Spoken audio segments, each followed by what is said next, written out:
Менин балалыгым Жалал Абад областынын Оки районундагы Шайдан айылында өткөн. Биз 6 бир тууган болгонбуз. Бир туугандардын эң улуусу мен болгонмун. Себеп дегенде эң улуусу болгондо бул жоопкерчилик аябай көп болот экен. Бир туугандарыма жардам берип, алар кичинекей бөбөктөрүм карап дайыма апама жардам берип жүрчүмүн. Азыркы күнгө чейин деле алар мен үчүн бөбөк. Чоң турмуш жолун аттанса деле мен алар жөнүндө дайыма кыжалат болуп турамын. Балалыгыбыз негизи айылдагы иштер менен өткөн. Айылдагы кадимки эле айылдык кыздын эле кызматын кылып, талаада иштеп, жүгөрү чаап, будай ооруп дегендей эле кызматтарды кылып жүрүп чоңойгонмун. Кумара Саттарова чыныгы кесиби журналист болгонуна карабай, 5 жылдан бери сулуулук тармагында визажист, стилист болуп эмгектенип келет.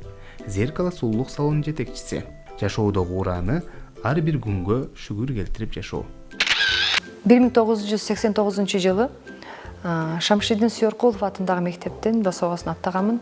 Андан кийин 2000 жылы 4-үнчү жаңы турмуш деген мектепти аяктаганмын. Мектептеги кызыктуу күндөр бизде көбүнчө эле бизди чоңоюп калганыбызда пахта мезгили болуп, бизде Нокин району аябай пахтага, ак алтынга бай болгондуктан бизди пахтага жаап турчу. Мектепти бир ай пахтага жапканда биз пахта терчүбүз.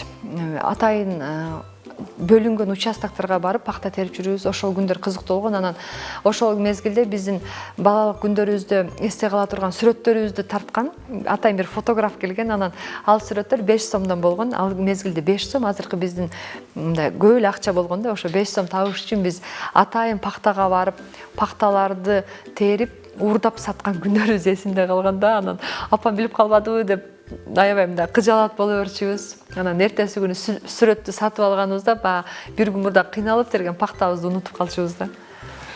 Ушундай көп, ушундай эле боло берет эле да бизде.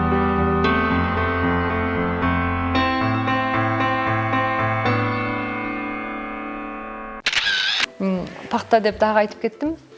Пахтага талаага иштеп жүргөндө биз мындай этегибизге апам дайыма алма, жаңак салып берип койчу да.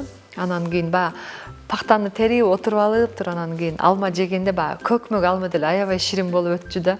Эгер ошо алманы үйгө келгенде эле же үйдө отурганда, конок барганда ал алмандай ширин болбойт да, бирок талаада иштеп атканда ошо көкмөк алманы деле жесек бизге аябай ширин болуп турчу. Мен мектепте негизи жакшы эле окугам. Математиканы аябай жаман көрчүмүн. Себеп дегенде түшүнбөй калчумун. Анан кийин эң жакшы көргөн сабагым сүрөт болчу. Сүрөт тартканды жакшы көрчүмүн. Сүрөт болгон күнү аябай сүйүнчүмүн.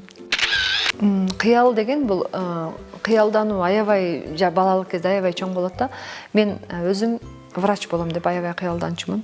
Бирок турмуштун талабына ылайык ал мезгилде ошол окууга окуй албай калдым.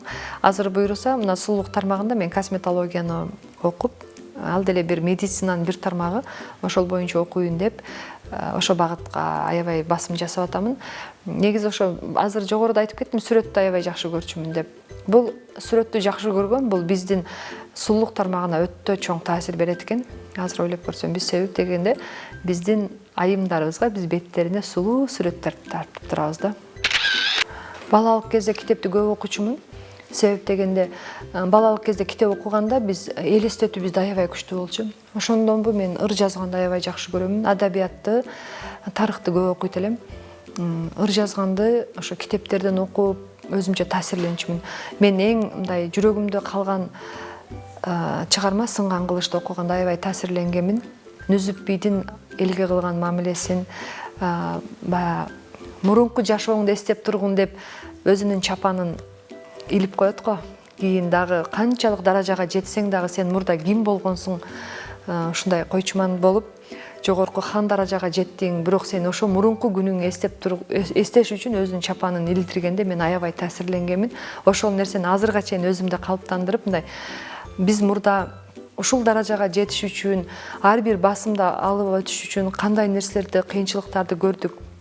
Бизге кандай адамдар жардам берди, ата-энебиздин кандай бизге таасири бар, ата-энебиз чоңойтуп бизди ушунчалык даражага жеткирди деп, ошол ар бир өткөн күнүм эстейм. Ошон үчүн кайсыл жерде болсо дагы ошол Сынган кылыч чыгармадагы эпизоддор мындай көзүм алдына келип турат. Ошодон аябай таасирленгенмин. Чыныгы кесиптин ээси болуш үчүн мен азыр биздин сулуулук салонуна келип окуган кыздарыбыз аябай көп да.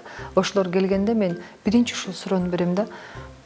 кызыгасыңбы ушул кесипке деген суроону берем. Себеп дегенде биздин башыбыздан өттү. Кээ бирки ата энелер азыр турмуштун талабына ылайык ошо сулуулук салондо иштесең акча табасың деп гана мындай айткандар болот, келип атышат да окуп. Бирок алар бала кыз нар жагынан кызыкпаса, аны алып кете албайт экен.